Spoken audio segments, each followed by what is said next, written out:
Assalamualaikum warahmatullahi wabarakatuh. Kami dari mata kuliah Bahasa Indonesia kelas H, kelompok 5 yang beranggotakan saya sendiri Farida Dwi Yulianti, NIM 054, Laulu Ramia Rawsa Maulida NIM 058, Tia Amelia NIM 060, dan Elvi Rohana NIM 062. Kami di sini akan mempresentasikan mengenai paragraf. Yang pertama, pengertian paragraf. Menurut Wijono pada tahun 2007, di halaman 173 sampai 174, paragraf terdiri dari beberapa pengertian.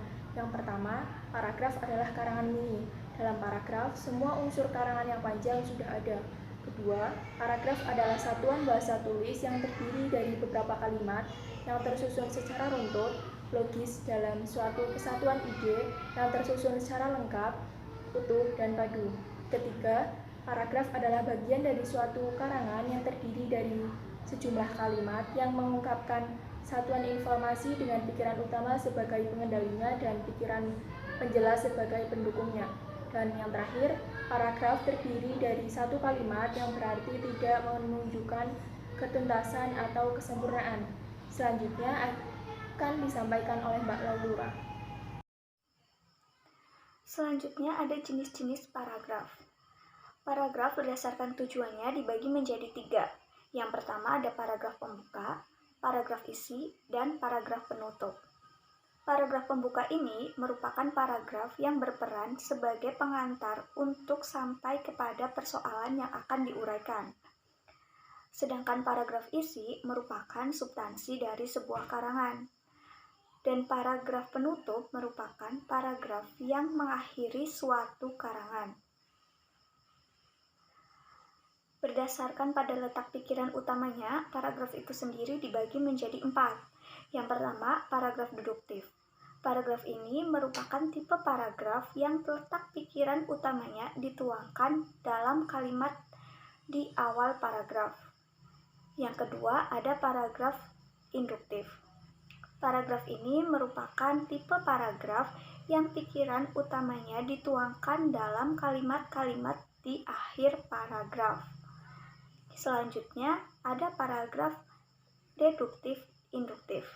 Paragraf ini merupakan paragraf campuran dari paragraf deduktif dan paragraf induktif. Dan yang terakhir ada paragraf deskriptif-naratif.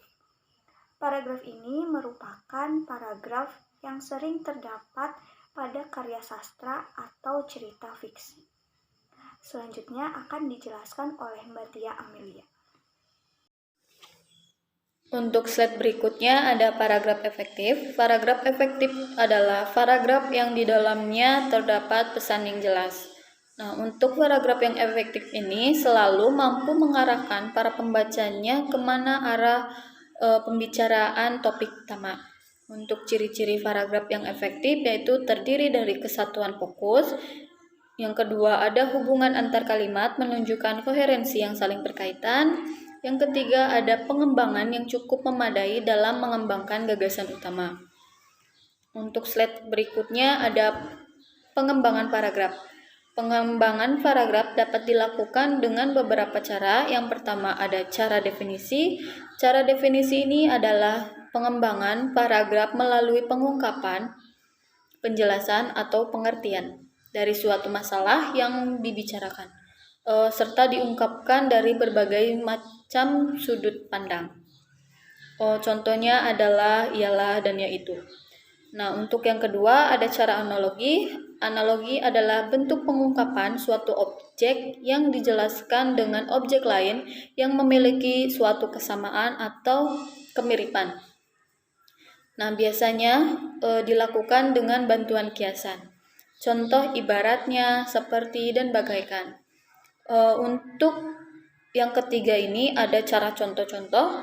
Contoh-contoh disajikan sebagai gagasan penjelas untuk mendukung atau memperjelas gagasan umum agar mudah dipahami oleh pembaca. Kata seperti misalnya, contoh, dan lain-lain merupakan ungkapan-ungkapan dalam pengembangan paragraf dengan contoh. Untuk slide berikutnya akan dibacakan oleh Mbak Elvi. Cara pengembangan paragraf yang selanjutnya adalah dengan cara sebab akibat. Cara sebab akibat sering disebut dengan kausalitas. Pengembangan paragraf cara ini dapat dilakukan dengan menyajikan sebab sebagai gagasan penjelas, atau sebaliknya disajikan akibat sebagai gagasan pokok utama, diikuti dengan penyebab sebagai gagasan penjelas. Kata yang digunakan yaitu padahal, akibatnya, oleh karena itu, dan karena. Cara pengembangan paragraf yang selanjutnya adalah dengan cara pertentangan. Cara pertentangan yaitu cara pengembangan paragraf yang biasanya menggunakan ungkapan-ungkapan seperti berbeda dengan, bertentangan dengan, sedangkan, lain halnya dengan, akan tetapi, dan bertolak belakang dari. Cara pengembangan paragraf berikutnya adalah dengan menggunakan cara perbandingan. Cara perbandingan merupakan sebuah pengembangan paragraf yang dilakukan dengan membandingkan guna memperjelas suatu paparan. Biasanya menggunakan ungkapan seperti serupa dengan, seperti halnya, demikian juga, sama dengan, sejalan dengan, akan tetapi, sedangkan, dan sementara itu. Dan cara pengembangan paragraf yang terakhir adalah cara klasifikasi. Cara klasifikasi adalah pengembangan paragraf melalui pengelompokan berdasarkan ciri-ciri tertentu. Kata-kata ungkapan yang lazim digunakan yaitu dibagi menjadi, digolongkan menjadi, terbagi menjadi, dan mengklasifikasikan. Sekian presentasi dari kelompok 5. Terima kasih. Wassalamualaikum warahmatullahi wabarakatuh.